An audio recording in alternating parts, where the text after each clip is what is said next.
তৃণমূলে উন্নয়ন নিশ্চিতে কাজ করছে পল্লী উন্নয়ন কার্যক্রম ত্বরান্বিত করতে এবার রংপুরে চালু হলো পল্লী উন্নয়ন বোর্ডের বিভাগীয় কার্যালয়। সোমবার নবনির্মিত ভবন উদ্বোধন করেন স্থানীয় সরকার, পল্লী উন্নয়ন ও সমবায় মন্ত্রী।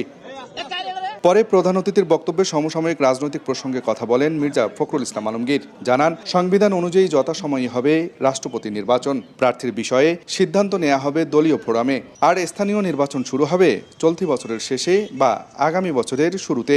সংবিধান অনুযায়ী যথাসময়ে রাষ্ট্রপতি নির্বাচন হবে এবং দল সিদ্ধান্ত নেবে কাকে সেখানে মনোনয়ন দেওয়া হবে। ফ্যাসিবাদের সঙ্গে বিএনপিকে মিলিয়ে ফেলার সমালোচনা করে মির্জা ফখরুল ইসলাম বলেন, জ্ঞানের অভাবে এ ধরনের কথাবার্তা বলছে বিরোধী দল।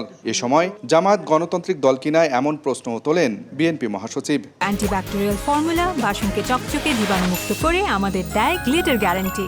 আমরা একটা গণতান্ত্রিক, উদারপন্থী গণতান্ত্রিক রাজনৈতিক দল। বিএনপিকে যারা ফ্যাসিবাদ বলেন তাদের হয় জ্ঞানের অভাব আছে অথবা তাদের মাইন্ডসেটটা এভাবে তৈরি হয়েছে। জামায়াতে ইসলামের আমির সাহেব উনি ওনার গণতন্ত্রটা ভালো করে পড়বেন, তাহলে কি ব্যবস্থা হবে সেটা দেখা যাবে। ওনারা গণতান্ত্রিক দল কিনা সেটা ওনারাই নিজেরা বিবেচনা করবেন। পরে রংপুর পাবলিক লাইব্রেরি মাঠে 3 দিনব্যাপী পল্লী মেলার উদ্বোধন করে ক্ষুদ্র উদ্যোক্তাদের মাঝে ঋণের চেক ও চারাগাছ বিতরণ করেন মির্জা ফখরুল। আব্দুর রশিদ জীবন, সময় সংবাদ, রংপুর।